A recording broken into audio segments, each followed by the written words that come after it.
Times in English. That's fine. So tonight, Brendan is going to lead the our practices for our prayers for us. So everybody recite out loud, but turn your microphones off and harmonize with Brendan.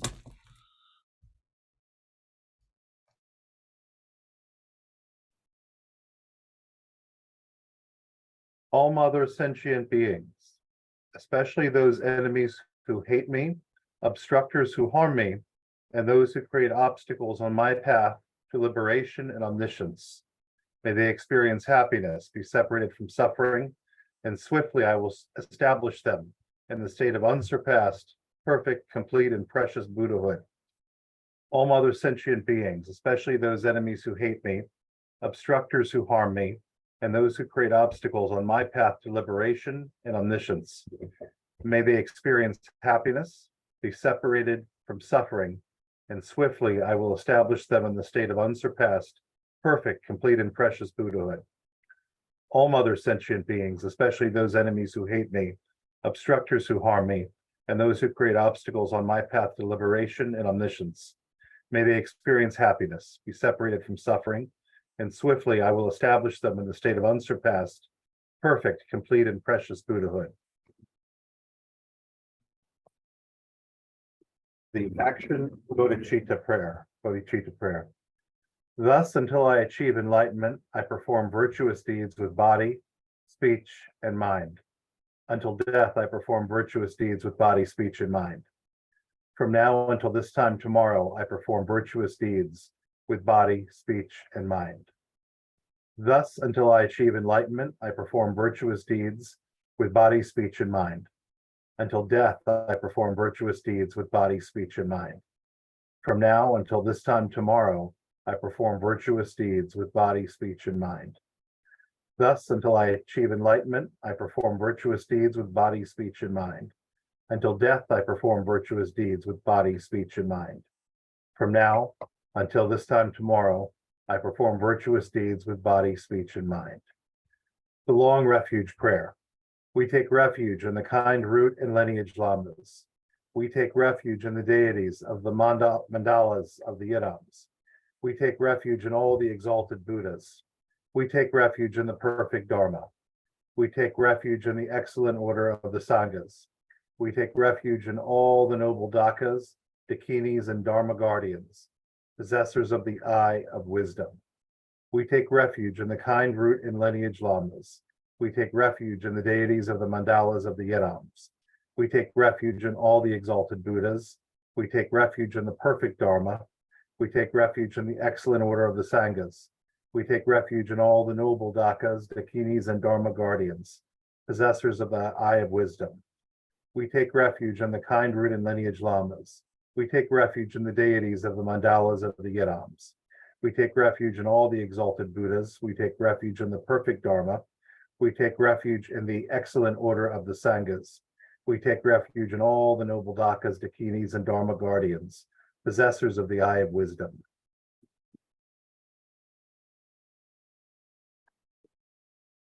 Taking the Bodhisattva vow.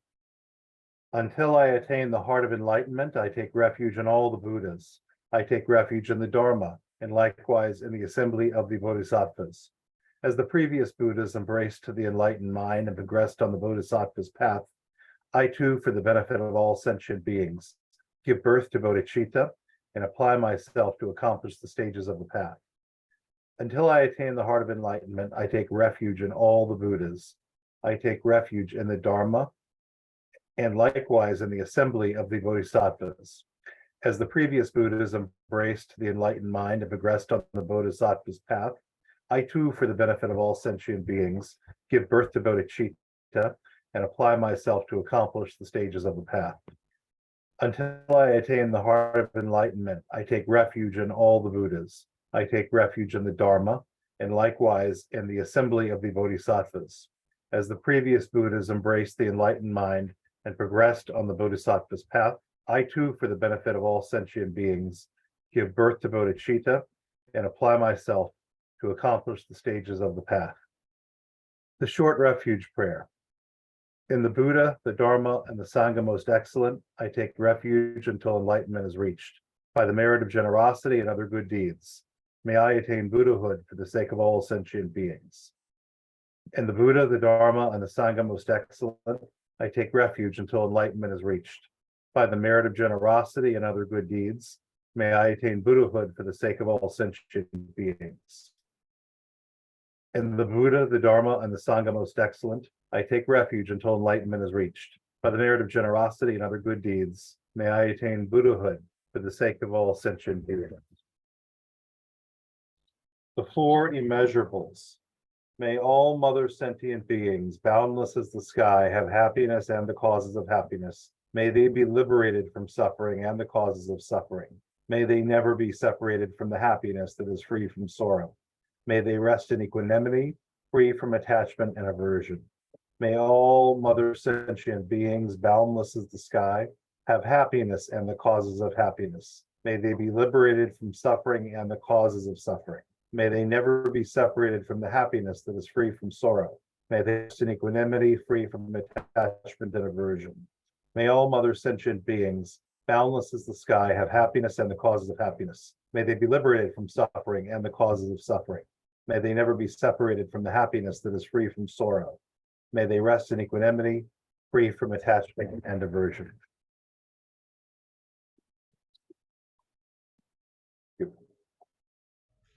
What will you do, page 12, please? I will.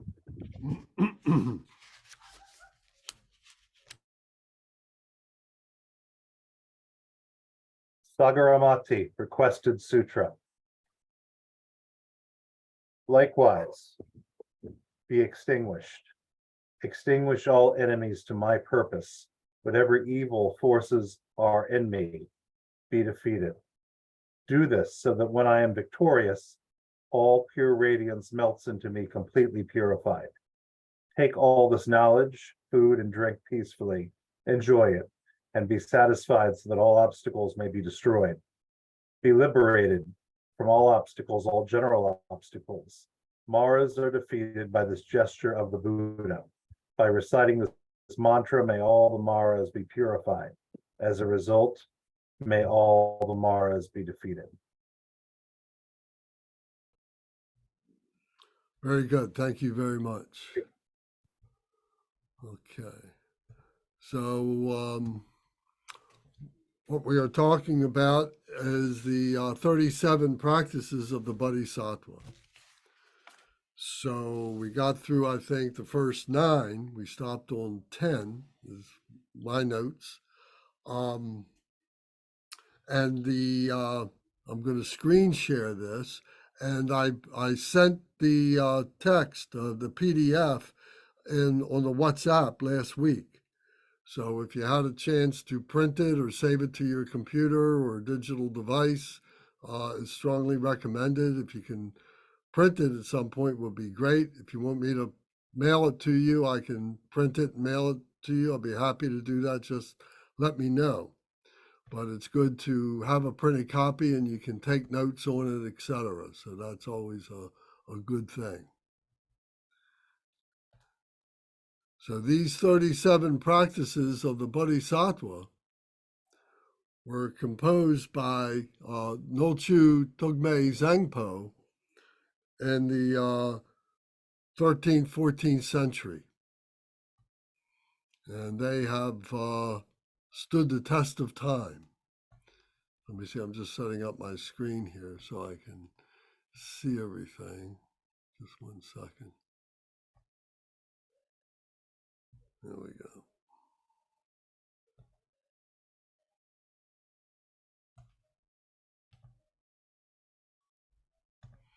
Okay. Does anybody have any questions or comments about anything that we've talked about last week or moving forward? Anything that you'd like to be talking about? Any comments?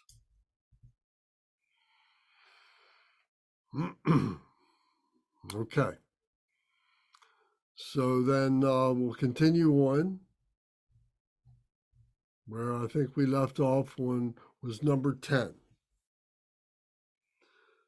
So this says, when your mothers who have loved you since time without beginning are suffering, what use is your own happiness? Therefore, to free limitless living beings, develop the altruistic intention. This is the practice of the Bodhisattvas. So our mothers who we've talked about so much, your mothers who've loved you since beginningless time, so we were able to practice our loving kindness and our compassion by thinking of our mothers and using the mothers as an example of all beings as being our mothers who have loved us from beginningless time.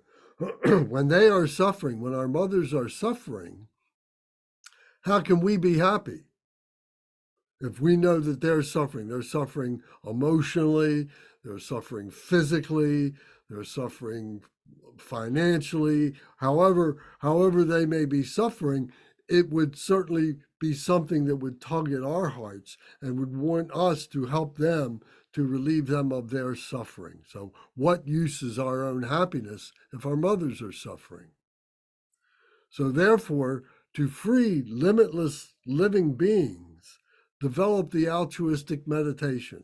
In other words, to free all other beings who we visualize as our mother. When we say all sentient beings, all mother sentient beings, in the beginning of our prayers, we're thinking of all beings as being our mothers. We don't know that they weren't, so maybe they were. And if we think of all beings being like our mother, it removes the space, the divide between us and other beings. We look at all other beings the same as our mother. So therefore, to free these limitless beings, living beings, if we develop this altruistic intention, this is the practice of the Bodhisattvas. So in the altruistic motivation prayer that we just read on page 1 in our prayer book, that's the encapsulation of what that means. That even though these beings may want to wish us harm, want to do harm for us in so many different ways, we still have the altruistic motivation to want to be able to help them. And this is a bodhisattva practice. This is part of being a wholly enlightened being, a bodhisattva. Number 11, all suffering comes from the wish for your own happiness. Perfect Buddhas are born from the thought to help others. Therefore, exchange your own happiness for the suffering of others. This is the practice of bodhisattvas. So here we're saying all suffering comes from our wish, our selfish wish for our own selfish enjoyment, for our own selfish happiness. All our suffering, if you think about that, contemplate that all the things that we want, gain, and remember the 8 worldly concerns, gain and loss, pleasure and pain, fame and disgrace, praise and blame. And what else did I miss out on? Pleasure and pain. All those things are all self-centered. So if we're able to give them up and say, well, I'm not looking at my own happiness, I'm looking at the happiness of all beings. This is what it says, perfect Buddhas are born from the thought to help others. That I'm not going to be selfish about this, I'm going to help others. And the perfection of doing that is becoming Buddha. And Buddha is the highest realization of a human being, to help other beings, to not be selfish, to be completely selfless, to be helping other beings all the time. So therefore, exchange your own happiness for the suffering of others. This is the practice of bodhisattvas. So we can say, I will give you my happiness. I will show you all the happiness that I have. I will show you that. I will share that with you, and I will help you. I will try and take your suffering and show you how it's transformed, so that suffering gets transformed into happiness, and that you can do that on your own. So we're willing to do that. We're willing to exchange our happiness for the suffering of others. So this is a prime example of a teacher. The teachers have accomplished a lot. And the teachers have accomplished loving kindness. They've accomplished bodhicitta. They've accomplished the joy, and they've accomplished the equanimity. But they have compassion for the suffering of other beings. And they say, I will show you my compassion by I will spend as much time as I can, as much effort as I can to help you to recognize those things that you are suffering from so that you can apply the antidotes. So their compassion comes in the form of time, comes in the form of effort, comes in the form of work that they prepare to do to be able to spend with each one of us to be able to help us. So in that way, we say that they are exchanging their happiness, because they could just be kicking back and just enjoying the day. But they say, well, I'm going to prepare myself so that I can help my brothers and sisters who are suffering. So I'm ready to come to their aid. So this is a practice of a bodhisattva. 12, even if someone out of strong desire steals all your wealth or has it stolen, dedicate to him your body, possessions, and your virtue, past, present, and future. This is the practice of the bodhisattvas. So even if somebody comes and they want to steal your possessions, they want to steal your home, they want to steal your car, whatever it is, if they want to arrange to have it done by somebody else or something, that we need to be willing to be able to say, okay, if that's what you need, take it to be happy. It's not going to harm me in the fundamental way, because I have all this virtue. I am going to dedicate to you my physical body. I am going to dedicate to you all the things that I can do. I'm going to dedicate to you all my possessions and my virtue, which is inexhaustible.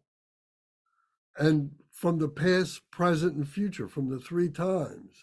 So if someone wants to take these things, we should let them not stand in their way, not to be able to think that myself is more important, my possessions are more important than what these other people seem to want.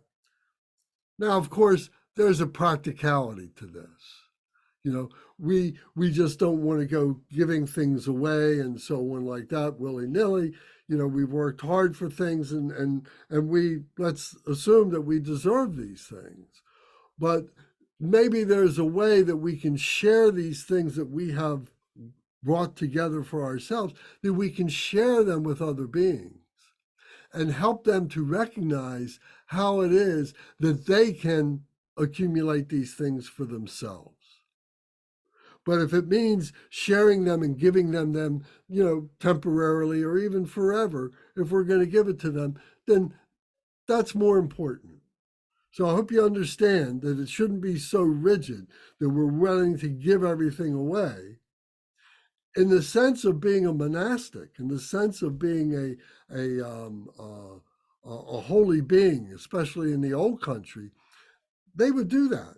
The only thing that they own are the robes that they're wearing and their mendicant's bowl, their alms bowl, the bowl that they go collect food in. That's the only thing that they've been given at the time that they were ordained to be able to become a monk or a nun. That's what they're given. Everything else has been given to them by others. So for them to give that to others is no big deal.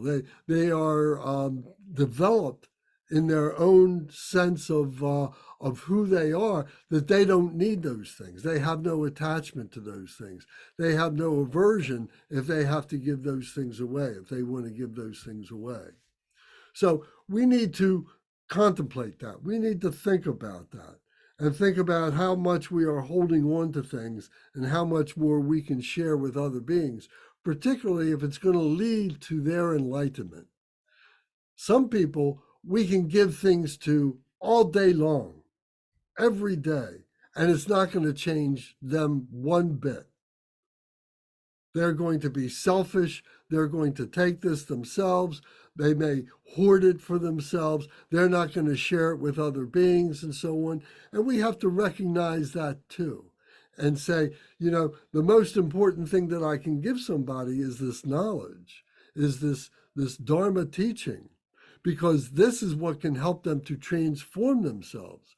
By giving somebody food, or by giving somebody a car, or giving somebody shelter or clothing or money, they may be squandering it as quickly as it was given to them. So we need to recognize that too, that we don't want to, as they say, throw pearls before swine. If I can use that example, pearls before swine means that you can take jewels and throw it to the pigs. And the pigs have no value of what those jewels are. Those jewels just fall into the mud that the pigs are living in. So we can be giving things to people who have no value of what these things are. And in that way, it doesn't help them. It doesn't help us. And it doesn't help other people who we might be able to help. So we have to have a practical, logical way in the way we look at this. It has to be a realistic way in which we look at this. But the premise is there that we do not want to have attachment. We do not want to have aversion to giving our things up. This is the practice of the Bodhisattva. So number 13, even if someone tries to cut off your head when you haven't done the slightest thing wrong, out of compassion, take all this misdeeds upon yourself. This is the practice of the Bodhisattva. So even if someone is trying to cut off your head when you haven't done anything wrong, if someone is coming at you and they are maybe just figuratively trying to cut off your head, they're trying to denigrate you in front of others, or they're actually trying to kill you in front of others or secretly, if they're trying to do that, that we should say, okay, I'm not going to kill you in order to save my own life. Out of compassion, I'm going to take the misdeeds upon myself. I'm going to say, okay, if this person needs to kill me, if this person needs to denigrate me or something like that, I'm not going to let it negatively affect me. Once again, we have to apply some logic here. We have to apply some practicality here. The ideal is that we realize that we're not going to be harmed, that we've had many, many lives. We have this life, and then in the future, we'll have many more lives. So by taking this particular life, it's not going to harm us. And as a matter of fact, it may strengthen us, because it solidifies, it strengthens our resolve in knowing that there is this karma and that we are not going to create negative karma for ourselves by being able to harm them who's trying to harm us. We're not going to sink to that level. If they need to kill us, okay, all they got is my dead body now. But they're not going to get my true nature, my indestructible true nature, my spirituality, because that is indestructible. That doesn't die. That doesn't go away. So we have to contemplate on this. We have to think about this. We have to recognize this. And the more that we engage in this, the more we develop a way of being able to be confident within ourselves as to what the essence of the meaning is here. And it may also give us the wisdom in which to be able to help somebody who is coming at us with this harmful intent, to be able to transform them, to help them rather, to transform themselves, not to do this terrible deed. So this is the practice of the Bodhisattva. The Bodhisattva is not a passive person.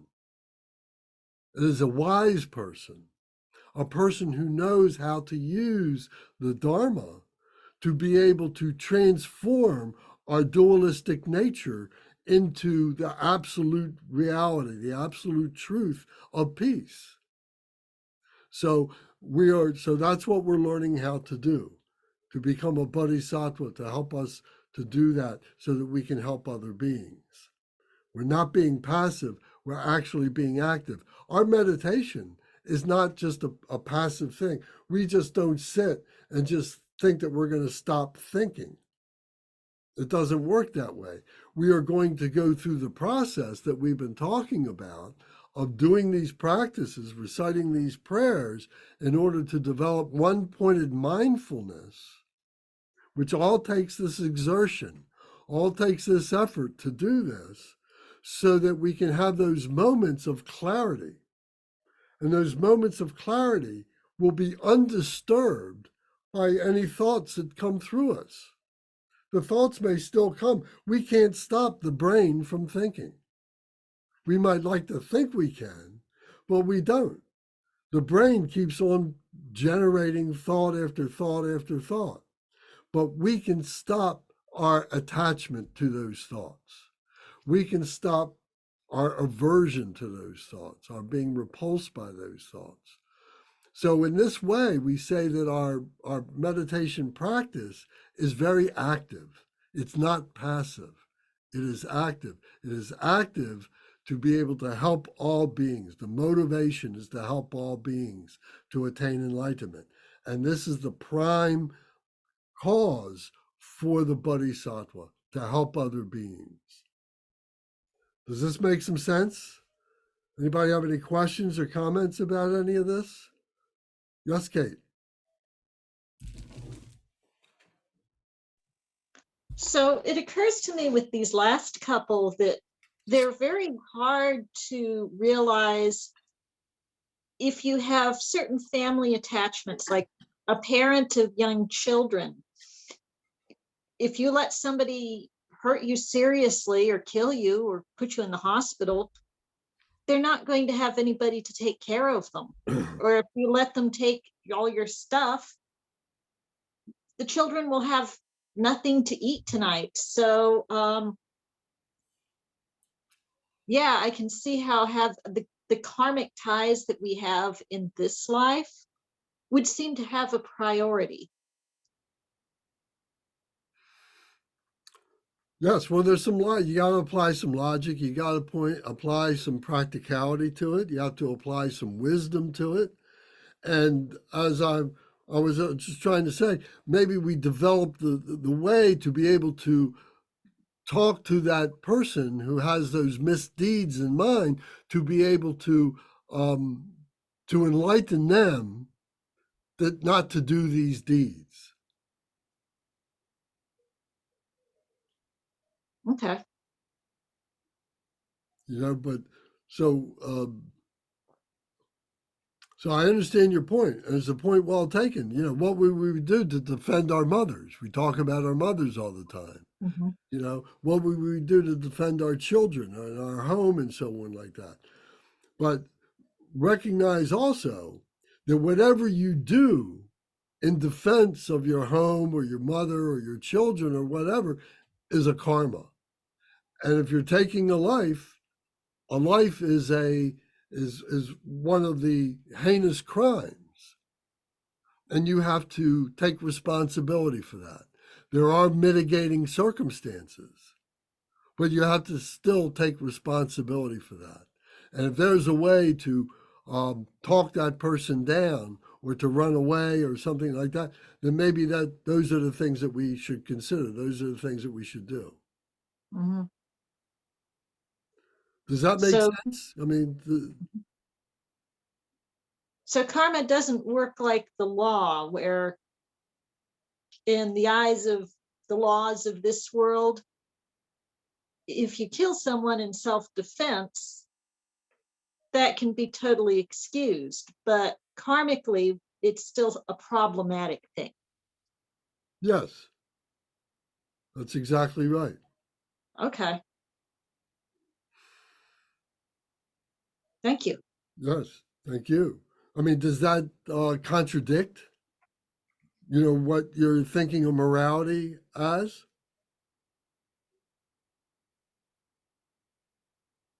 Don't you think that if you did harm to somebody who was doing harm to you, that there's still a responsibility you have? Or do you think that that morality evaporates, that you don't have a morality to do that? I mean, no, I personally, if I try to imagine even defending myself and I'm trying to be non-lethally and it turns out by accident that I killed someone, I think I would feel horrible. Yeah, you would still feel bad about it because you have a sense of virtue, you have a sense of morality. Maybe it was an accident. You really didn't intend to kill that person, but it happened. But you would carry that with you the rest of your life. I mean, does it with karma motivation? Isn't that a big part of karma and like intention and motivation though? Yes. The same act, because I couldn't even imagine what a kind of ethic or philosophy of ethics that didn't take like motivation or intent into account in general. But I know what you're saying. Like, yeah, that is a part of it. Sure. You know, you know, I got to use myself as an example, but I remember doing things when I was 8, 9 years old to one of my friends in the neighborhood, you know, that now I find totally repugnant, terrible, you know, but I did them and it stays with me, you know, and I feel like I've forgiven myself, you know, so many times over this, but still that act that you know, I did stays with me. Thank goodness it wasn't killing somebody. I I have an example of what I went through to kind of like leave the person alone, and then their karma got disentangled from me, and then they ended up taking 2 other people's lives instead of mine and going to prison, and I was set free from the paranoid schizophrenic who bought AK-57, and I was planning to take my life. It, it, you know, that's when you in my situation, it was my business partner who owned half of my property in California. And once I noticed he was paranoid schizophrenic and had got the AK-57, I I started thinking about all of my karma, you understand, and how to disentangle from the situation and just leave. But not many people have the freedom that I actually had. You know, maybe they have a career and need to go to work, or you know, need to continue to live in that spot and to give the welfare of their life or their children. So I was just really lucky in my situation, and I had chosen the right path. I feel very good that I didn't do anything to retaliate or to take their life. Sometimes I do feel bad for the people who lost their lives, but I am alive today because of the choices I made. That's just an example. And with that, do you have some sort of sense of responsibility to continue to be virtuous and to use that as an example, you know, in order to be able to help other beings who might fall into that kind of a situation? Yeah, if there's people that have hatred in their hearts and they want to take someone else out, I could be that they fear is going to take their own life. You know, I'd be like, you're tightening the knot of your own karma. You can you can take the knot out by changing your entire perspective or location. As it was in my example, I left the whole state of California and went to Arizona, and I went to healing, you know, went into, and the karma led its way for that individual to not be around anymore. Yeah, And I would continue to try to tell people, you know, my example, and that this is how I could do it, and you can do it too, you know. right. And sometimes, there's something that we might have done wrong to somebody, years ago in some set of circumstances and some conditions and so on, and we regret having to do that. But that person is gone. We can't find that person anymore, So, but can we have can we do something for somebody else in some kind of a reparation for what we did way back when to somebody that we can't correct that, but we try and help somebody else now in a situation that we can. So in other Yeah. words, does that make sense? It does. I think about the two women who lost their life a lot, but knowing that their karma is not entangled with mine, I send their family peace and prayers all the time. I even went to the birth city of one of these women in right outside of New Orleans, and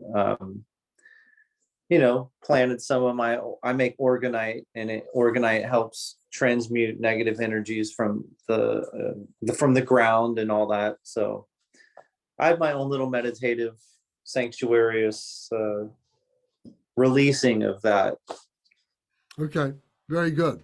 So yeah, so I think that's what, these two particular 12 and 13, one has to do Really with hard. possessions, the other one has to do with our very life, and being able to have a code in which to be able to judge, what it is that we are going to do, what our morality is going to be. And to be a bodhisattva means not to put ourselves before somebody else, to consider the lives of others before we consider our own personal life. Okay, thank you for those comments and questions. So then we go to the next is 14. Even if someone broadcasts all kinds of unpleasant remarks about you throughout the 3,000 worlds, in return, with a loving mind, speak of his good qualities. This is the practice of bodhisattvas. So now we're talking about somebody who might be slandering you, or somebody who might be gossiping about you. Even if someone broadcasts all kinds of unpleasant remarks about you, throughout the 3,000 worlds. The 3,000 worlds is just this, this number that says that there is this, in our universe, whatever we call it and everything, that there's all these many, many worlds, many, many planets, however you want to describe it. So in return, that we are not going to seek retribution with them. We are not going to slander them. That we, with a loving mind, with compassion, are going to speak of that being's good qualities. We're going to find a way to express their goodness than cause them harm in other people's views and so on. And some of these translations, it's talked about that when somebody does something like that, we're going to put them on our head, like our guru. That this being who is saying these negative things becomes a great teacher to us, because it teaches us moderation. It teaches us tolerance. It teaches us how not to develop harmful thoughts and harmful deeds and so on. So we're going with a loving mind, speak of their good qualities. This is the practice of a bodhisattva. So I guess in some ways we would say that, we're going to take the high road no matter how low somebody else goes. And some people might call that high road a foolish high road. Why are you being the fool for that person or something? But we have to be able to evaluate that. We have to be able to make our own judgment of how this balances out in our lives and how it may help other people in their lives. So this is the practice of a bodhisattva. A bodhisattva thinks about these things. It just doesn't pop up. It just doesn't come. A bodhisattva prepares oneself for this. You know, if we're going through all these different situations, all these conditions, and we're reviewing these conditions through the transpersonal experience of life, we're meeting people on the streets, we're imagining what they live like, we're seeing what they live like, we're watching films, we're reading books, we're seeing television programs about these stories that some kernel of truth is there about people that live like this. And we say to ourselves, my goodness, what would I do in that situation? And this is preparing ourselves for if that eventuality comes. And so what we're preparing ourselves for is to be a bodhisattva, to be a holy enlightened being, to say, I will do what I can to not harm anybody. I will do what I can to enlighten somebody. This is what I will do because this is what a bodhisattva does. The next one would be 15. Though someone may deride and speak bad words about you in public gathering, looking at him as a spiritual teacher, bow to him with respect. This is the practice of the Bodhisattva. So this is very close to 14. This again is the idea that someone is speaking bad about you, but now it's being done in a public arena. Many people are looking at them, but we should look at them as someone who is like our teacher, like a guru, like I said before, and putting him on the crown of our head and being able to say, oh, what a wonderful person this person can be, or this person has done these things. Find some way to be able to neutralize the negativity that is being spewed about by this person saying these bad things.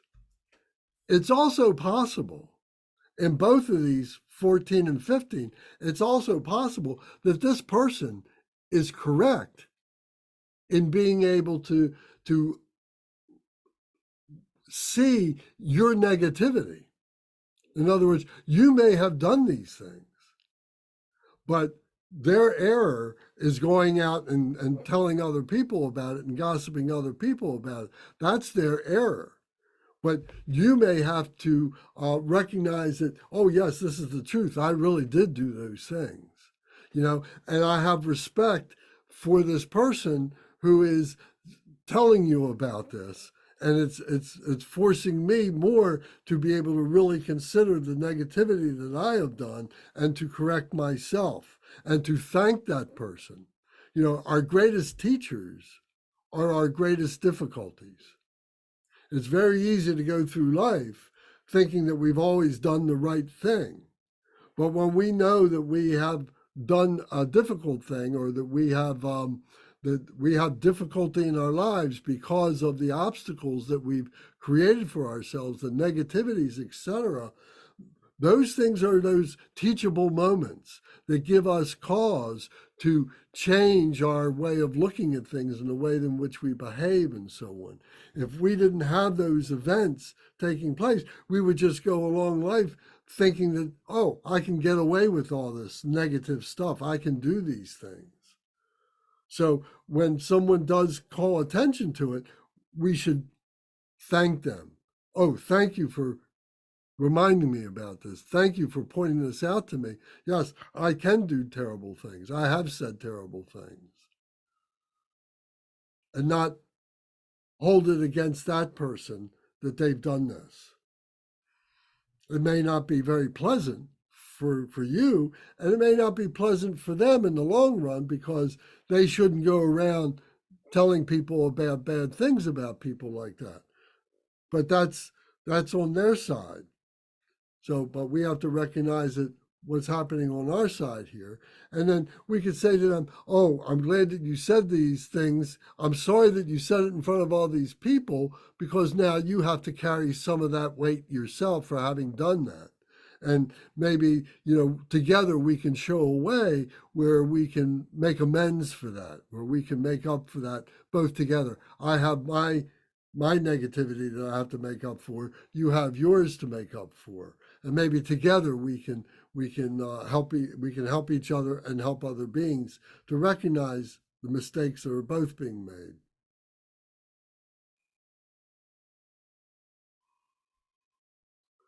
So 16 is, if a person for whom you've cared for like your own child regards you as an enemy, cherish him, especially like a mother does her child who is stricken with illness or sickness. This is the practice of the Bodhisattva. Even if a person for whom you've cared like your own child regards you as an enemy, cherish him specially, like a mother does her child who is stricken with sickness. This is the practice of a Bodhisattva. So what this is saying is, if you're raising your child, and your child doesn't like you because you've done good things for them, but for whatever reason, this child or this person that you've cared for, who you've regarded as a good friend, now regards you negatively, that we should cherish that person like a mother who does a child who's diseased. If we look at these people as being sick, as we look at these people having an illness, if we look at these people as having an injury or something, and this is why they are acting so negatively, what is their motivation? Why are they doing these things? Why is that person coming at me who wants to chop off my head? Why is that person who's coming and wants to steal my possessions? Why are they doing that? They are sick. What illness are they suffering from? They're suffering from the result of a bad action, a bad karma that they've taken. And can we forgive them? Can we help them as a mother would her own child who has done something like that? So this is what we're trying to do. We're trying to transpose ourselves from the being that we are to being another being, to being the mother of that child, the mother of that being who is doing these things. Would the mother forgive that child? Would the mother say, no, lock him up and throw away the key? You know, oh no, this kid, this person, they in their heart, they're really a good person. I know they are, but they got mixed up with the wrong crowd at the wrong time in their lives, and they've been, corrupted and influenced negatively and everything. And is there something that we can do to help re-educate that person to bring them onto the path of wholesomeness and so on? Maybe this is what a mother would do. And this is what a bodhisattva would do, to help those beings as a mother would help her child who's stricken with a disease. That we see these emotional diseases, we see the results of these things as an illness.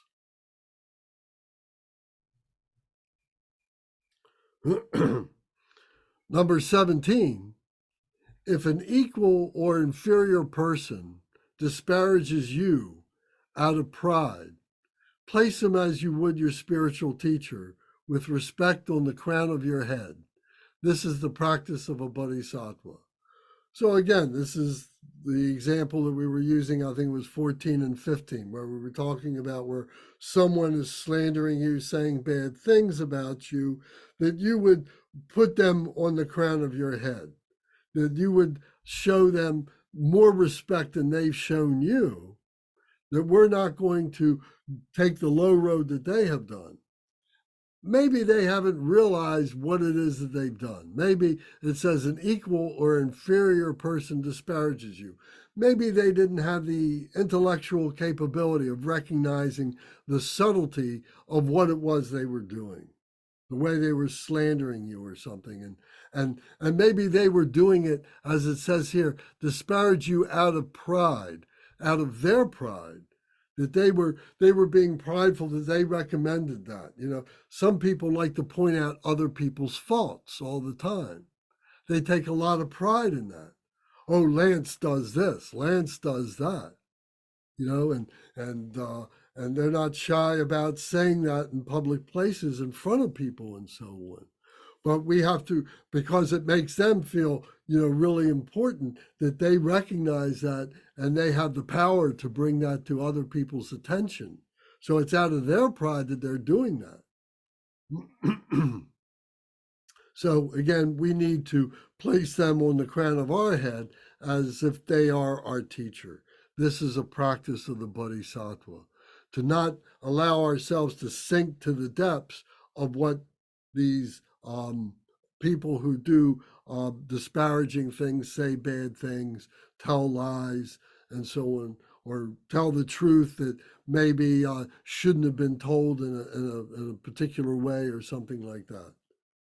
So this is the practice of a Bodhisattva. We can see that the Bodhisattva is a very noble being, is a very pure being.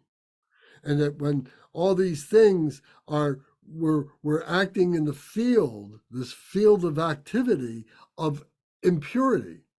Being a human being, remember, we're coming up out of the defilement of the ocean of samsara.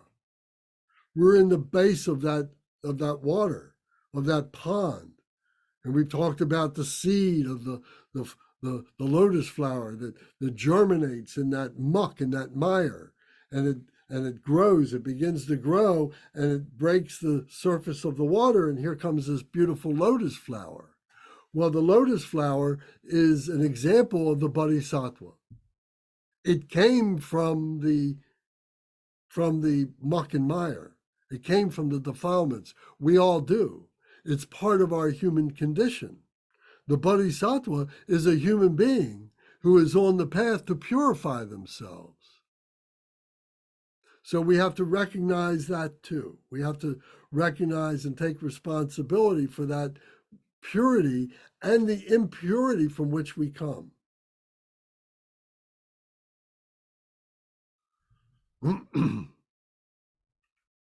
18. Though you lack what you need and are constantly disparaged, afflicted by dangerous sickness and spirits, without discouragement, take on the misdeeds and the pain of all living beings. That is the practice of the Bodhisattva. I'll repeat that. Though you lack what you need and are constantly disparaged. So imagine that you're living a homeless life, that you're living on the streets, that you don't have the food that you need, you don't have the clothing you need, you don't have the health care you need, you don't have the shelter that you need. And you're constantly being disparaged by the police, by people coming down and kicking you and taking what little you have and doing terrible things and so on like that. And so though you're constantly disparaged, that you're afflicted by dangerous sickness and spirits, that maybe you have these emotional disorders, maybe you need to be, at least institutionalized for a period of time and get the right medicines to help you, whether it's a physical illness or it's an intellectual illness or whatever, that you need these, but you're not getting that kind of attention. You're afflicted by these things. But without discouragement, take on the deeds, the misdeeds, and the pain of all living beings. Though you lack this, though you do this, though you're subject to all this negativity, that you still work for the benefit of other beings, that you take on the misdeeds and the pain of all living beings. This is the practice of a Bodhisattva. To put it in another way, that there are people on the street who are in those situations and they become heroes to many of those other street people. They become the ones who are helping those beings just like them. They're the ones who are taking them to the shelters. They're the ones who they will give their shelter space to someone else who is in worse condition than they are.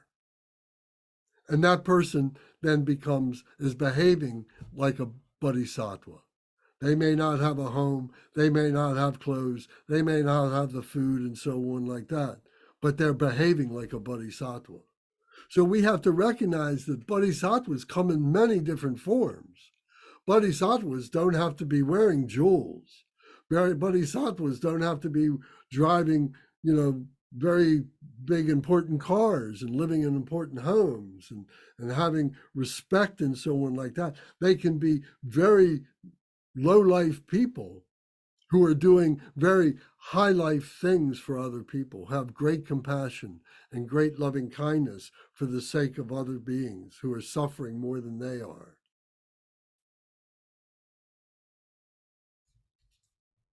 So then 19, though you become famous and many bow to you, and you gain riches equal to Vajrava's, see that the worldly fortune is without essence, and be unconceited.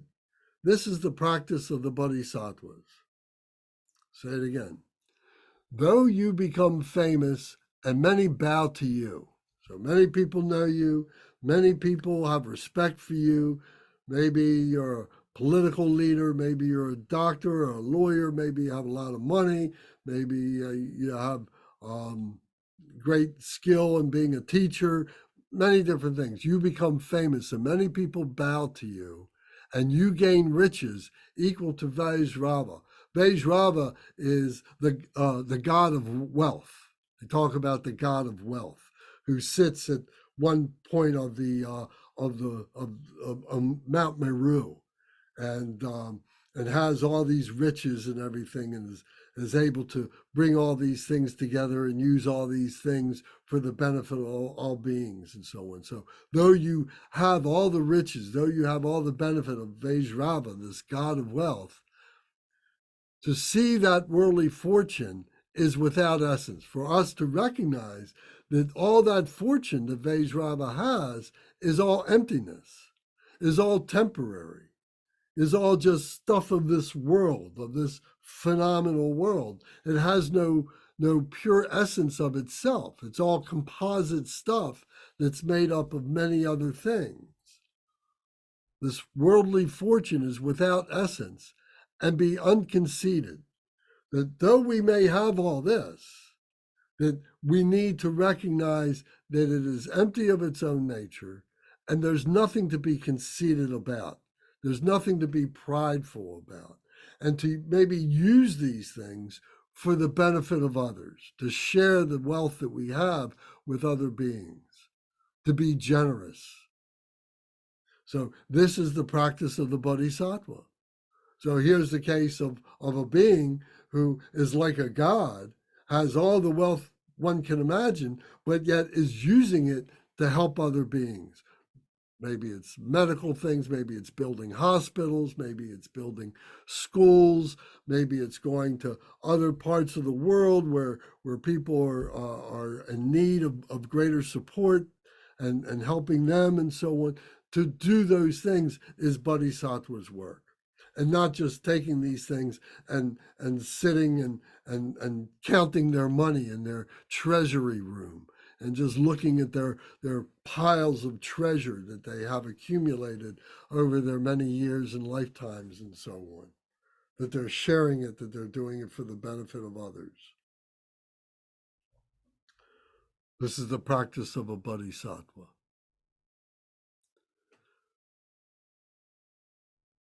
Any questions or comments about this?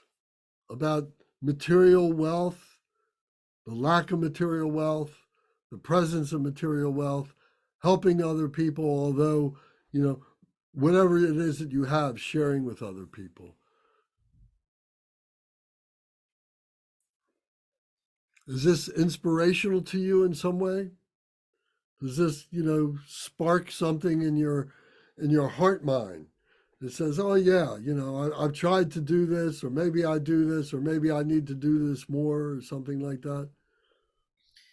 For me, this is I have the book and I've read it. Listening to you describe and go through different examples of application and more in depth with the concepts is just really, really lovely and helps. It's making me even, think a little bit more about my day-to-day behaviors with people. And you said something, Lance, that was profound for me, and I appreciate everyone's patience as I'm like, I have all these light bulbs. You said the Bodhisattva, like you wake up and you're thinking about these things, like that is your purpose versus it's incidental and accidental. And that is something I believe I'm sort of half in and half out because I'm so distracted by the bullshit of day-to-day stuff that I have to deal with that I get not easily angered as I used to. However, what you just said was profound, and like now I have sort of a compass and a direction, a map, more of a map. And when I wake up and this is my focus and purpose, then I know I've made another sort of transcendent sort of, for me, as like if I'm progress monitoring, that would be like my thing. I'm like, okay, now I'm starting to shift even more at a spiritual level. So thank you. You're welcome. Thank you for that. And this is a meditation. This is a contemplation. These little books. I got this little book here that has everything that we're reading here on the screen is in this book. So you can print what's on the screen. But my point is, this can be a series of meditations for you. You say, okay, I'm going to do my opening prayers. I'm going to set my motivation, and this is what I'm going to contemplate for this particular practice. And you can only get through so much in a given time. So maybe it becomes, well, I'm going to do this whole week. I'm going to go through this whole book in the week. So I'm going to split it up in sections, and I'm going to do the first 10 the first day, and maybe the next 5 the next day, or something like that. My point is, it's not something that we read one time and put down. It's something that we have to read many times and contemplate over and over again. The circle, the cycle, the wheel of the Dharma. That's why we call it the Dharma wheel, because it keeps going around. It just doesn't go around one time and stop. It keeps going around because we look at it in different ways. We have more experience with it. And it changes as we change. So we need to look at that, and we recognize that it's like a spiral. It rises up and it gets finer and finer until we get to the very tip. And the very tip is that point of being a bodhisattva who is then becoming a Buddha. A human being who is a bodhisattva who then becomes perfectly realized as a Buddha. Uncorrupted, perfectly pure in every way, shape, or form.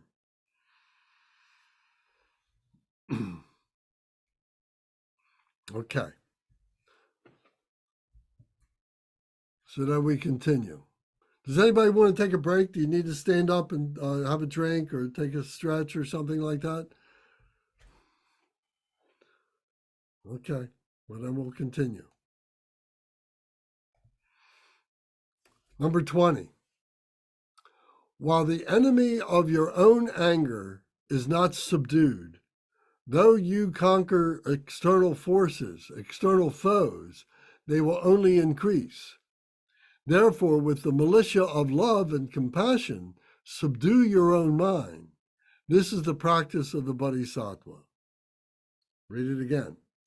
While the enemy of your own anger is not subdued. So the enemy of our own anger.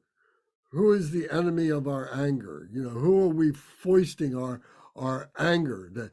The enemy of our anger. Our anger is the enemy. Is not subdued. We're not subduing that anger, the causes of the anger. Though you conquer external foes, though stuff around us has become maybe a little bit more settled, it's still within us. All this increases. All this only increases because we haven't settled the root cause, which is our own anger. And that way, everything is going to irritate us. Everything is going to be an aggravation to us because we haven't settled our own anger, our own confusion, our own ignorance of what is going on. So everything that we see is just going to be more source of more problems, more anger. Therefore, with the militia of love. So here it's using this in like military terms, the enemy of our anger. Here's the enemy. Here is the militia of love. Here comes the warriors. Here come the, you know, the guys on the white horses who are coming to save the day. You know, the militia of love and compassion, the warriors of love and compassion, subdue your own mind. And we're talking about the emotional, afflictive emotion mind. We're talking about the intellectual mind. We're not talking about the big mind. That's already pure. That's our Buddha nature. But it's this mind. And then what we need to do is to be able to settle this mind, and then this mind and the big mind we see as all one mind. But this mind is blocking up this mind. So we can't even approach this mind until we can clear away those blockages. We can clear away the anger, the ignorance, clear away the desires and the jealousy and the greediness and so on. So we do that with the militia of love and compassion to subdue our mind. So what is the love and compassion is the bodhicitta. And when we're talking about developing our daily practice, and we talk about the stages of meditation, and we talk about, well, what is the method to approach the stages of the meditation? The method begins with loving kindness, the 4 kindnesses of the mother. And then it continues with the compassion, this visualizing the mother in the 6 realms of suffering, the 6 realms of samsara, becomes motivation for the compassion for us. So we can see that the practices that we've been developing are directly connected to what these teachings of the practices of the Bodhisattva are. This is how we get to be a Bodhisattva. Therefore, the militia of love and compassion, subdue your own mind, your intellectual mind. This is the practice of the Bodhisattva. The Bodhisattva has to start somewhere. It starts in the defiled bottom of the ocean of suffering. But then slowly, it starts working its way up, and it starts purifying and getting closer to the pure virtue that we wish to be at. So this is the work of the Bodhisattva. So now number 21. Sensual pleasures are like salt water. The more you indulge, the more thirst increases. Abandon at once those things which breed clinging attachment. This is the practice of the Bodhisattva. So sensual pleasures are like salt water. We talked about that a couple of weeks ago when we were talking about the 12 links of interdependent origination. And we focused on, I forget if it was maybe number 7 of the 7 links, was the pleasures. It showed a man who was drunk and who kept drinking because he could never satisfy his thirst for the alcohol, for the intoxicant. He always wanted more. So sensual pleasures are like that. We never get satisfied. We want more and more and more. It's like salt water. You cannot drink salt water and quench your thirst. The more you indulge, the more the thirst increases for this. So abandon at once those things which breed clinging attachment. This is the practice of bodhisattvas. So recognize that we have grasping, that we're grasping for this life. We wanted this life. When we get to talk about the Bardo Todal, we'll talk a lot more about that, about what it is, how it is that we have been born over and over and over again, how we've died over and over and over again, not as Lance or as Kate or as Zara, but as human beings. You know, that we've been on this continuum of things that have been happening and so on. Why have we been grasping at a body? Why have we been grasping at this life and so on? So we need to understand that. Then we need to understand the craving that we have for that. The craving that we're sitting there stewing, saying, oh, I got to have this body. Oh, I got to have this house. Oh, I got to have this money in the bank account. Oh, I got to have this power to do these things. I'm craving all the different things that go along with this life. And I'm just sitting there craving this. And then once you get it, you cling on to it. I'm not going to let it go. I'm going to lock it up. I'm going to put it in a box. I'm going to put it in a treasure chest. I'm going to put it in the bank. I'm never going to take it out. I'm going to take as much as I can, and I'm not going to share it with anybody. So recognizing these things, bringing this to light, to educate ourselves about this, is to bring light to the darkness of ignorance. And that process is the Bodhisattva process, to go through and see all these little subtle things that we do that contribute to our corruptions, that can contribute to our, being born over and over again. Now, we need to look at this point in our lives. With this Dharma experience that we're having, we need to be able to look at this for the benefit of other beings, that we're doing this now for the benefit of other beings. And that yes, I may have some things to pay for. I may have to make some atonement for some misdeeds that I've done. And I will do that with courage. I will do that with an honor. Saying, okay, I've done some bad things, and I got to make up for those things, and I'll come back as often as I can, as often as I need to make up for those things. But the way in which I do that is by helping other people now. Wherever I have opportunity to help other beings, I do that now. I don't put that off. I find ways to do it. I look for ways to do it. So this is the practice of the Bodhisattva.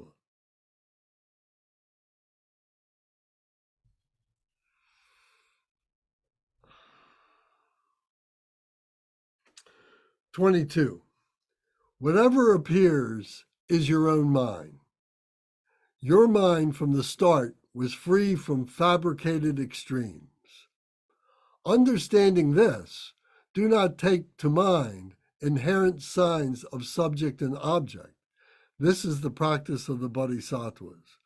So this is kind of subtle. You want to think about this a little bit. Whatever appears is your own mind. All this appears, just our mind is like the camera, that all this input is coming in through our eyes, coming in through our ears, through our nose, through our mouth, through our touch. All this stuff is coming into that.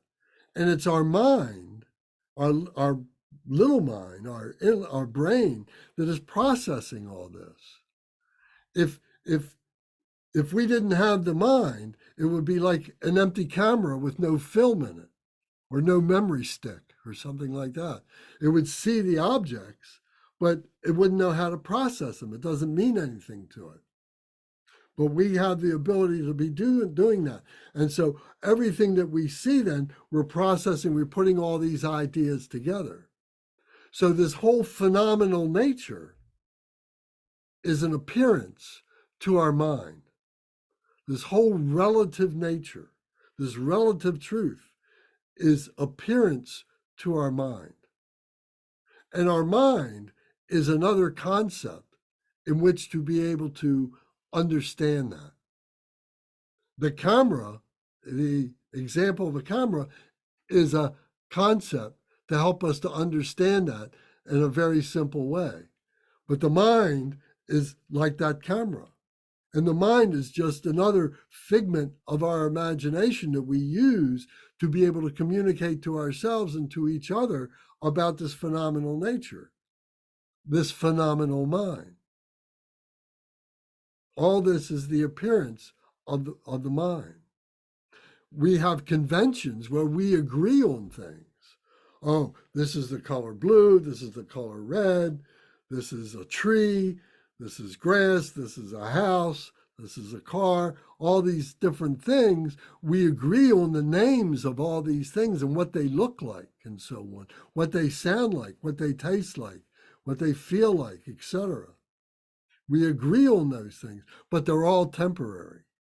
They're all compounded things. They're on their own, they do not exist.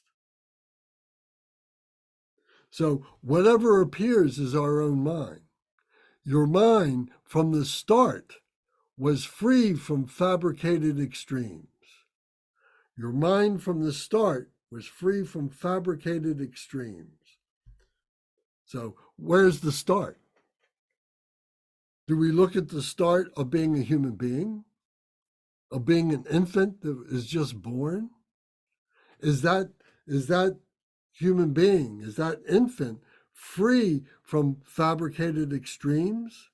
Is it free of the mind? Is that camera not able to focus anything, not able to recognize anything?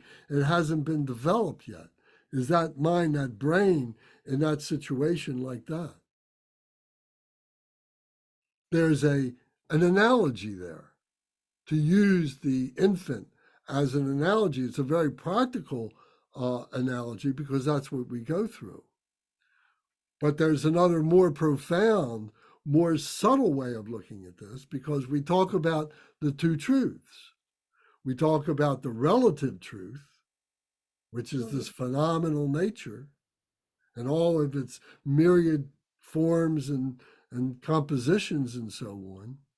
There's the relative truth, but then there is the absolute truth. And the absolute truth is like space. There's no way to define it. There's no way to understand it as a human being. There may be other ways of looking at both of these things by transcending becoming a human being. And we may think of our Buddha nature as being a gateway, a doorway to those other dimensions, to those other ways of looking at things that are only can be experienced as a human being. We can't fathom what it is, but we can experience it, and we come back and we say, oh, I had the experience of love. I've had the experience of bodhicitta. That's how we look at it. So that absolute nature is free from fabricated extremes. All the fabricated extremes are in the relative. That's in the mind. But this space, this absolute, is indescribable beyond that. The mind cannot conceive of it. The mind cannot describe it. The mind can experience it, but there's no words for it. It has to be experienced. So understanding this, do not take to mind the inherent signs. Do not take to mind the inherent signs of subject and object. The inherent signs of subject and of object is the essence of the duality, our dualistic nature, what it is to be a human being. That we go through this dualism, and that's what this phenomenal nature is all part of. The myriad ways in which this dualism displays itself. It displays itself. So this is a coarse analogy, but if you've all been to the movies, and maybe you've had a movie projector at home, when we were kids or something like that, and you had the movie projector, you had a light bulb in it, and the movie projector would turn the gears around, and there was a film, and the film would project the image up on a screen. So all this is like the mind, the fabricated mind. So the image that is being projected is the image that was imprinted on the film. So in this case, this example, the film is like the space. Or you could say that the film is like the memory, and the space is in between the film itself, the lens, and the screen where the display takes place. So maybe the space is there because there's light going through that space that's lighting that up. So there's all different kinds of ways to think about this. It's a coarse analogy. But the point is that in this indescribable space is this display of that we as human beings can recognize. And what we're learning to recognize it as is spirituality, as well as the physicality that we've been doing all our lifetime, and the intellectualism conventions that we have assigned to all these things, all the names that we've given to all these things, that in addition to those two things, there is the spirituality. And that's what leads us to be able to recognize or to experience, to recognize the experience, the realization of that true nature. So understanding this, do not take to mind inherent signs of subject and object. This is the practice of the Bodhisattva. So we have to start looking at things as this fabrication. We have to start looking at things as this display, like a mirage. All this is a figment of our imagination, of our mind. And that might be difficult to accept. Especially, I was going to say something. I'm sorry. That's all right. Go ahead. I think that it begins even in while the mother is pregnant with us, and what they visualize, and if that sends the cortisone or the stress hormone into the infant developing, that could lead into a dualistic projection after the child is born. So that child starts reflecting some of, or aligning with certain worldly issues that occur. And it's all just a projection of the mind. Maybe so. I have an example of this, but I don't want to go too long. We can go to 24. So you get the point that your example is a physical example. You're making a physical example of that. You know, it's being transmitted through the blood, or maybe it's transmitted through the neurons of the mother being connected to the infant, and you know, who's still inside the mother or something like that, is physically being transmitted. So it's all possible. This is the practice of the Bodhisattva, to be able to look at all these things. Maybe we don't need to look at these things. We say, you know what? I don't need all this stuff. Lance, why are you talking about this? This just gives me a headache. Can't we just say some devotional prayers and get on with it? And that's healthy. That's okay. You know, but we're talking about the science of the spirituality as we know it, the Buddhism. This is what we're here to talk about. But if we say, I don't need to do these, I can do devotional prayers and I can do devotional practices and be very happy, then that's what you should do. Not everybody has to do this. And it doesn't have to be Buddhism. It could be Christianity. It could be Muslim. It could be Hinduism. It could be humanism. It could be Taoism. It could be any of these things.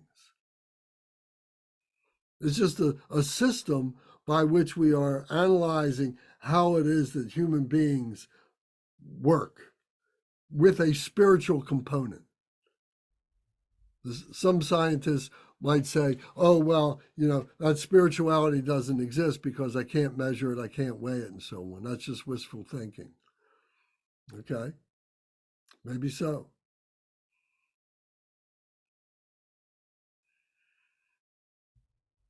Okay. So then we go to 23. When you encounter attractive objects, though they seem beautiful, like a rainbow in summer, don't regard them as real and give up attachment. This is the practice of the Bodhisattva. So when you see things that you like, attractive objects, jewels, clothing, whatever, though they seem beautiful, like a rainbow in summer, a rainbow in summer is an illusion. You know, it's just the moisture up in the atmosphere, and when the sun hits it in a certain way, it kind of turns on this rainbow effect. But it's not a solid. It may appear to be a solid, but it's just an illusion. So these attractive objects, they're just objects of phenomenal nature, and they themselves are illusions.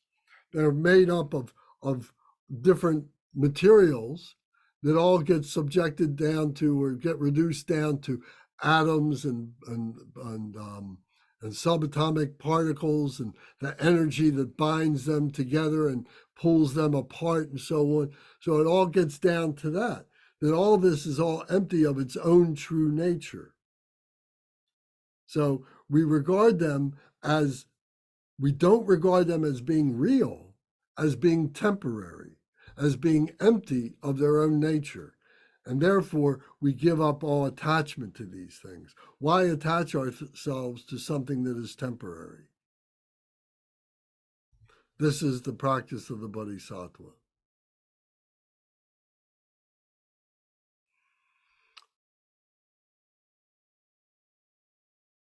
So we'll do this last one, number 24, and then we'll stop for the evening. All forms of suffering are like a child's death in a dream. Holding illusory appearances to be true makes you weary. Therefore, when you meet with disagreeable circumstances, see them as illusory. This is the practice of the Bodhisattva. Again, all forms of suffering are like a child's death in a dream. Holding illusory appearances to be true makes you weary. So all this suffering that we have is illusory. We've created this out of our afflictive emotions. I can't hand you some hatred. I can't hand you some fear. I can't hand you some ignorance. It's just a mental affliction. And the mental is temporary. It's the brain. And the brain is just part of the body. It's all temporary. All this suffering is illusory, just as all these appearances are illusory. So it's like a child's death in a dream. I guess they use this because it's such a shocking example. You know, when we have a dream like that, maybe we call it a nightmare or a strong dream or something, but we wake up with a start. We wake up and maybe we're screaming out loud or something, or we're thrashing about in our bed because it seems so real to us. But it's just an illusion. It's like a dream. All this is like a dream. All this is like an illusion. Where were you at 6 o'clock tonight? Think about where you were at 6 o'clock tonight. It's just like a dream now, isn't it? It's just like an illusion. And where we are right now, in just a moment, is going to be another dream. So we go through life through these illusions all the time. And if we think that these illusions are real, that's when we start having a lot of problems. This is how we're able, as bodhisattvas, to be able to give this up, to be able to liberate ourselves from the illusion that this life is real.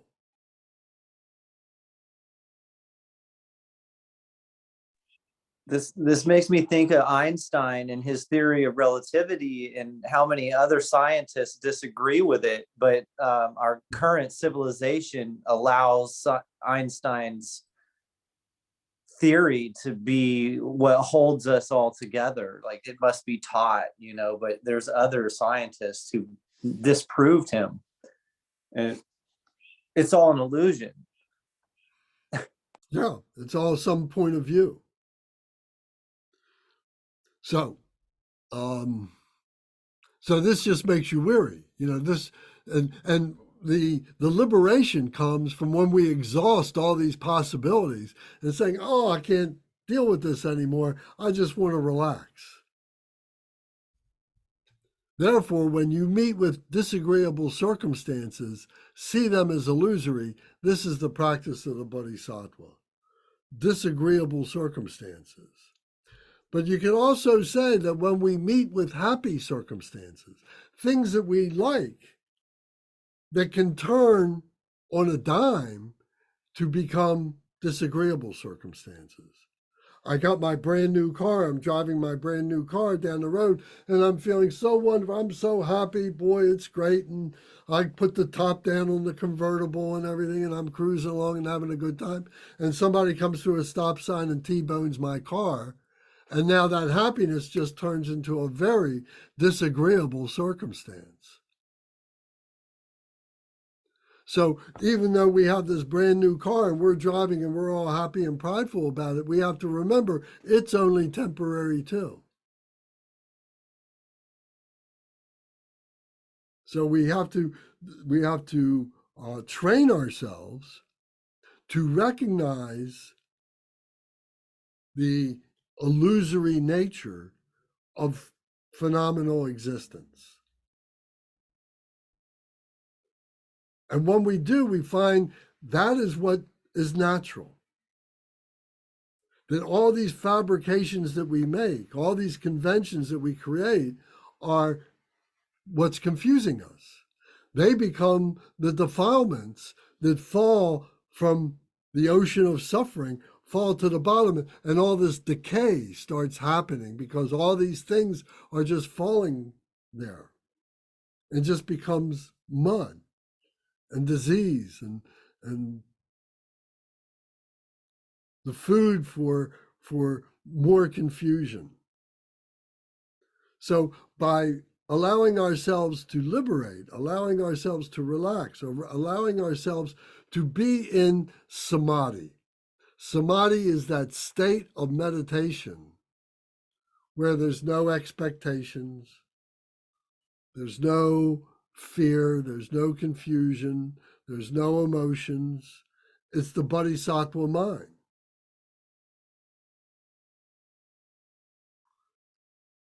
So this is the practice of the Bodhisattvas. So for tonight, we'll leave it here on 24. We'll come back next week and talk about 25. We'll pick it up. And we got 37 to talk about. And they get a little bit more subtle as we progress along. So I hope this has been helpful.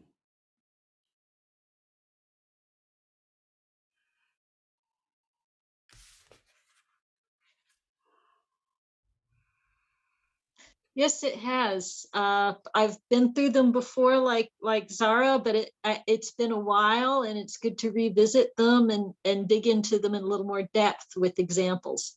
Thank you. You're welcome. Thank you. I've appreciated hearing everyone's thoughts on this.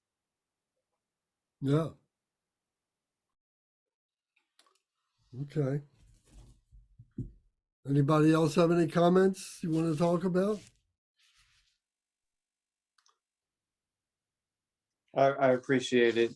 And still those difficult ones they're really hard to get through, but the head cutter, if they're coming to take your head, and people stealing your stuff, but I can think and apply forgiveness and even more in-depth learning on how to get to that state of forgiveness. Uh-huh. It reminds me of that Hawaiian prayer, the Oho Oponopono, where when the the sociologist or the psychologist who was at the psych ward began doing the ho'oponopono to all those inside the ward. Within months, they were all released and they all became sane. Well,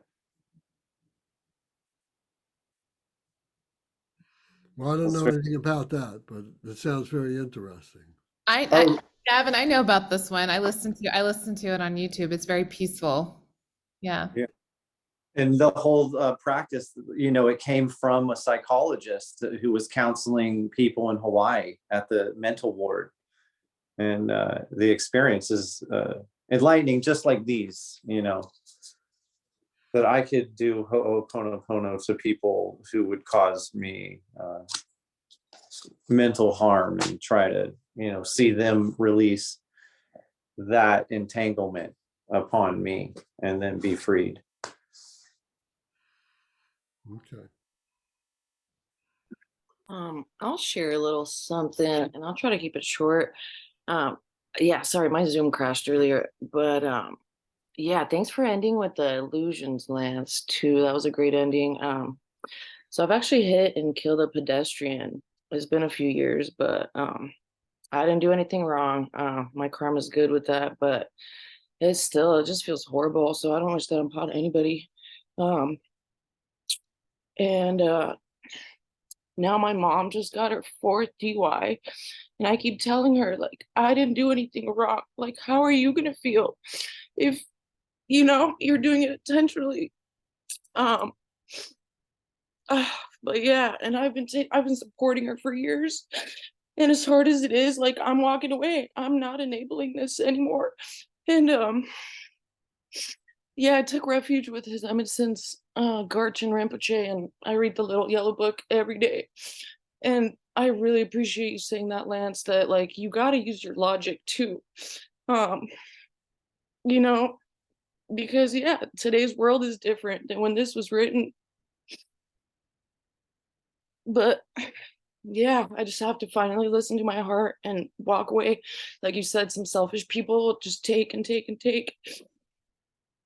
And yeah, sorry I'm emotional, but it's just such a hard subject for me. But I'm glad that you guys give these resources, and I have that little book. I always have it on me to read. And Gavin, I would love to hear the Einstein disproving stuff too. That was really interesting. And yeah, just thanks everybody. Good class. Can I say something real quick? Sure. Thanks.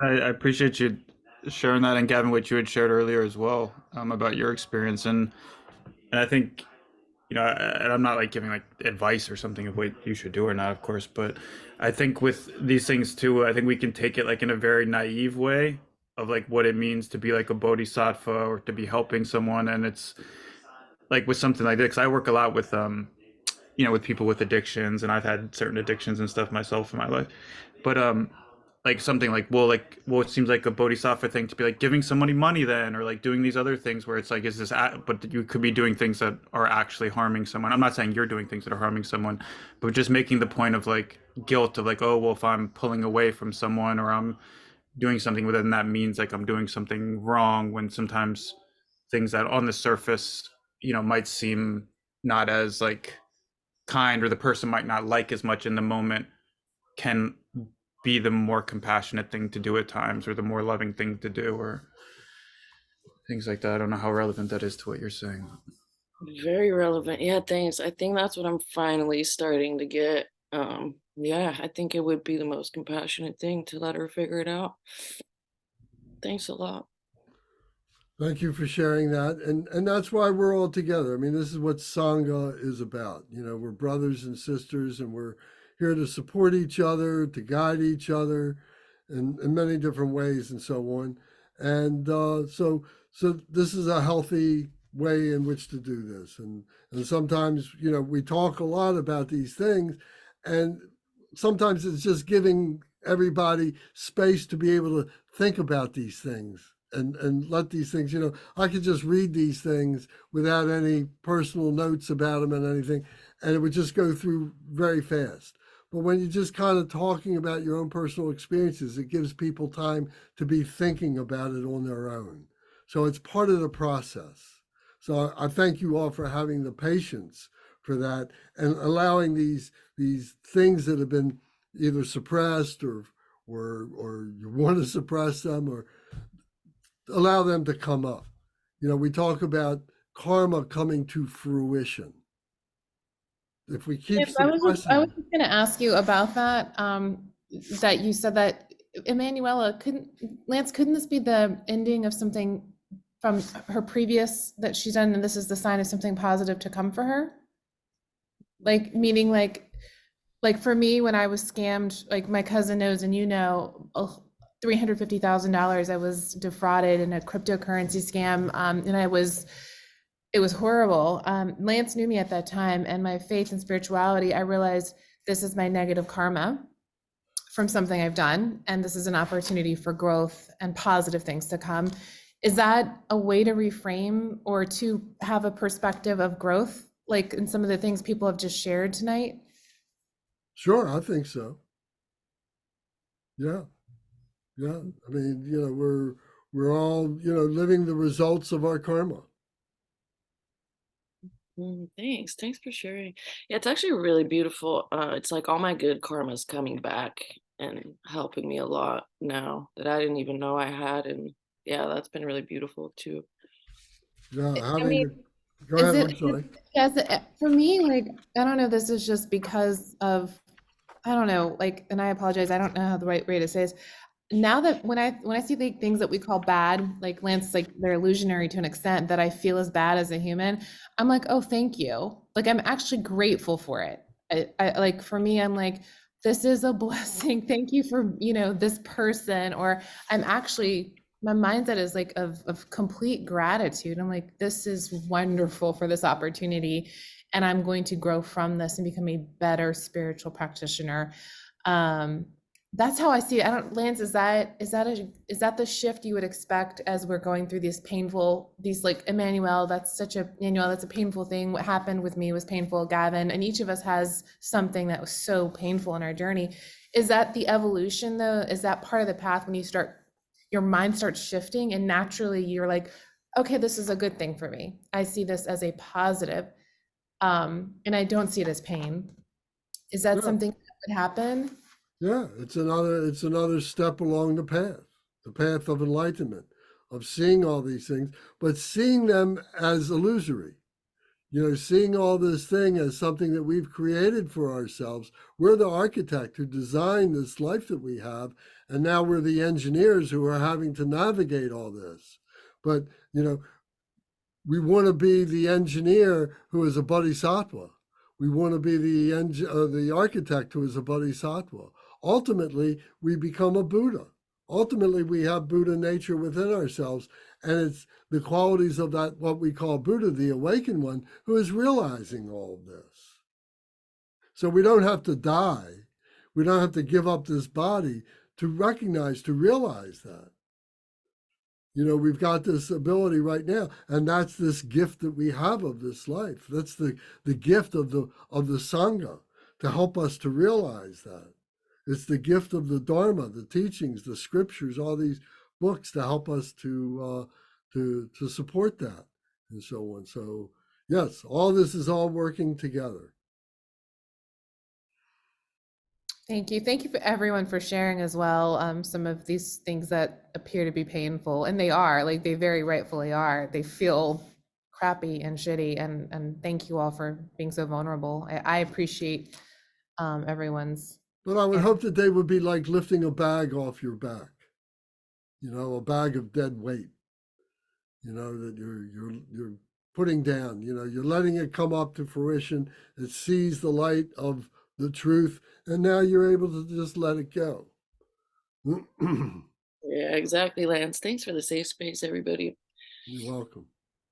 That's a good way to explain it, the safe space. It makes me think too, this just real quick, like even just helping with like patience and compassion and things as well. And it's something that's been like a blessing with the kind of work I do too, because you like hear what's actually going on with people, even people who seem like their life is like, oh, this is the perfect life that everyone wants or something. But I'm just like the amount of suffering that everyone goes through and it's like everyone's got their shit, you know, like their traumas, their like things. It's like once like you actually start talking to people, and yeah, I think it can help have more patience and compassion with people and stuff too, where it's like we're all the walking wounded, all of us being like the human race or everything. That's We're all right.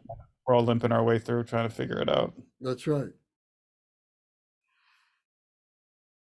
That realization was the Buddha's first step towards enlightenment, right? When he left his father's palace.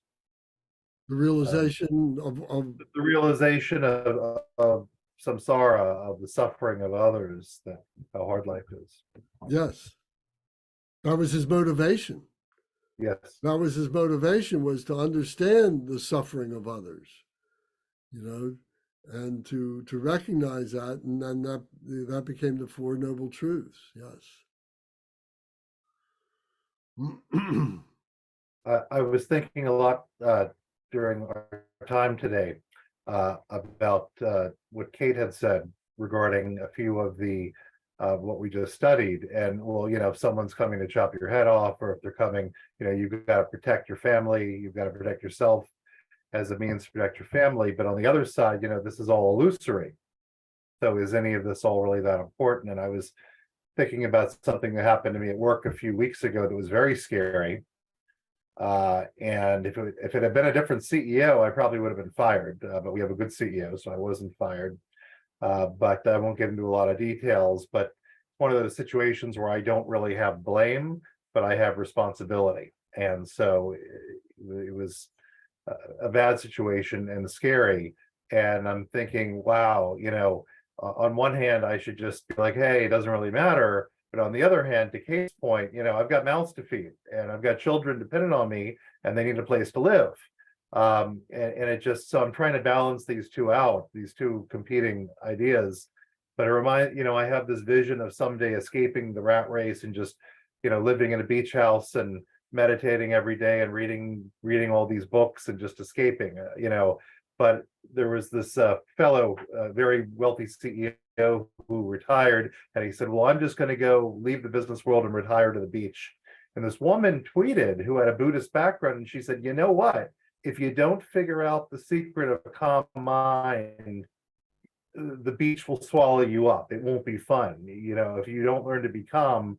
And so it's kind of like this right now where we are. This is where we learn calm mind. This is where we learn, because if you can't be calm now, you can't be calm in retirement. So it's just, that's what's been going through my head. I don't know if that's helpful or not. No, I think that's right on. Thank you very much for that. Yes.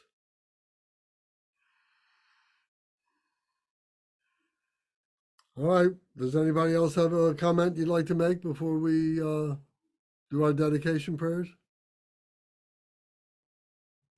Thank you, everybody. I appreciate all your talking.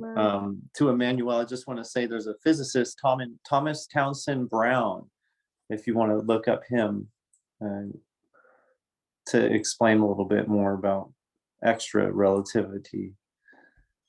I appreciate everybody tonight and everything we've said. It's been a great night. Okay, very good. You too. Thanks, Gavin. Yeah, I'll look it up. Sorry, Thomas. What was the rest? Thomas Townsend Brown. Townsend Brown. Thanks. Thanks a lot. Thanks, everybody.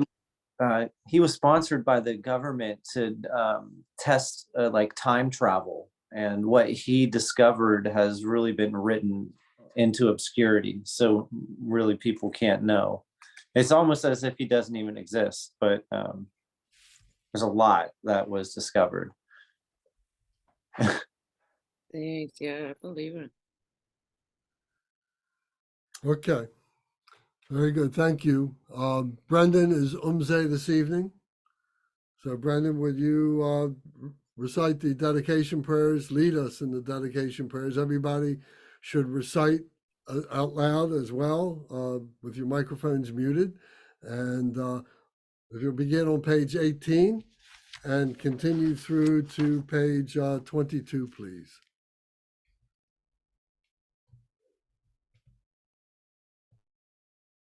Lineage dedication prayer.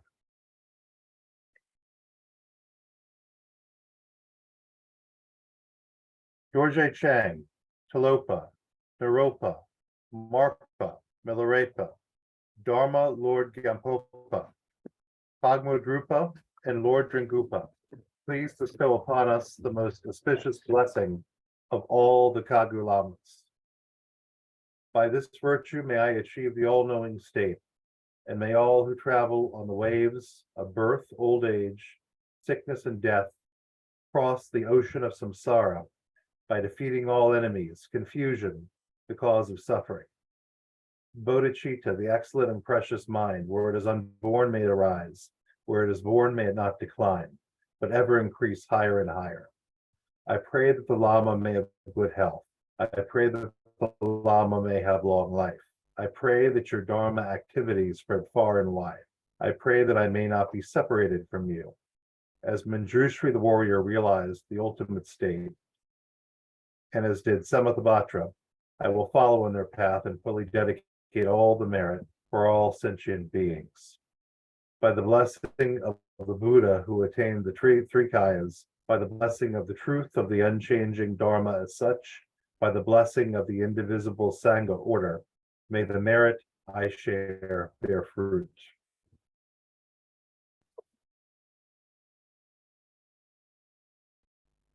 Dekorma prayer.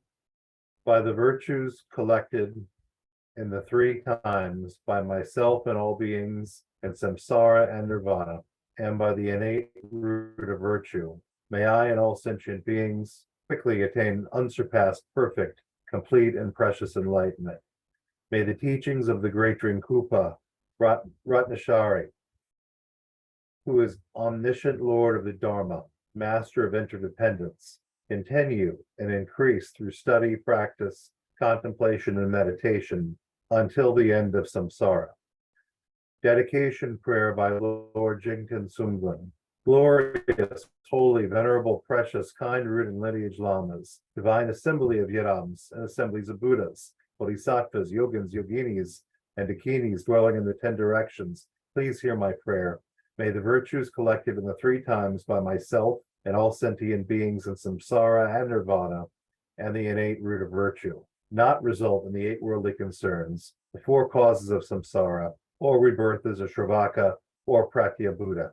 May all other sentient beings, especially those enemies who hate me and mine, obstructors who harm, misleading Maras, and the hordes of demons, experience happiness, be separated from suffering, and swiftly attain unsurpassed, perfect, complete, and precious Buddhahood.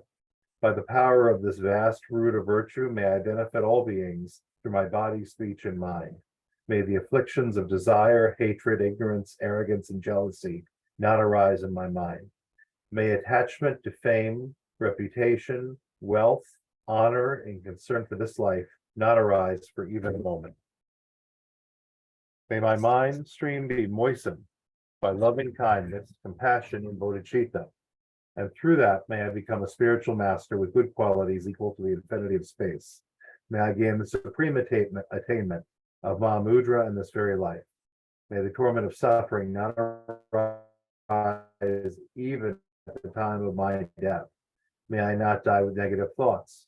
May I not die confused by a wrong view. May I not experience an apostasy of the mind as such, and the pervading clarity of Dharmata. May I, in any case, gain the supreme attainment of Mahamudra at the time of death or in the bardo. Purification practice. Om. Ah. Om. Om. Ah. Om. Om. Om. Ah. Om. Om. May my body, speech, and mind Become inseparable. from the body, Speech speech, and mind and mind. of all the enlightened ones for the benefit of all sentient beings. Thank you, Lance. You're welcome. Thank you very much, Brendan. Thank you all for all your comments and your patience and your participation. Thank you very much. Emanuela, if you want, message me on WhatsApp if you're interested in like talking about, if you're looking for some pointers and stuff and resources for the situation you were talking about with your mom. Please let me know. So much. Yeah, thanks. Good to know you're a professional too. And yeah, thank you everybody. Thank you so much. I hope everyone has a great night and great class. Thanks, Matt. Good night, everyone. All right, so just a Emanuela? reminder, I'm sorry, go, what were you gonna say, Kate? I was going to ask Emanuela, is it okay if I pray for you and your mother? Oh, please. Thank you so much. Yeah, that would be great. Of Thank course. you. Okay. This week is the Mani Drupshin at Dharma Surya, Jikung Dharma Surya Center. I sent everybody the flyer for that. And so that's going to start on Thursday, 9 o'clock in the morning Eastern time, and continue to 5 o'clock in the afternoon, Thursday, Friday, and Saturday and Sunday. So this is a rare opportunity. It happens once a year to be able to participate in this. So if you can do it all, if you can do it one day, if you can do it for an hour, whatever you can come in and go out, whatever is really helpful. And we can talk about the significance of this later on, or if you want to text me while we're watching this, I'll be on Zoom as well. So I'll be more than glad to answer whatever questions I can for you. So therefore, on Thursday night, we will not have Medicine Buddha. And on Sunday, we will not have our Buddhism workshop, our 201 class this Sunday. But we will resume our normal schedule the following week with Monday night when we do our Buddhism 101 here like this. So thank you very much. If you have any questions, I will send you the Zoom link for the weekend as soon as I get it. I'll send it in the WhatsApp, so make it easy for you to join the group. Thank you all. Thanks, Thank Lance. Okay. Thank you, everyone. Okay. Good night, all. Good night. Thank you, everybody. Prosper in love and wellness, kindness, and joy. Thank you. Good night. Good day. Thanks, Katie.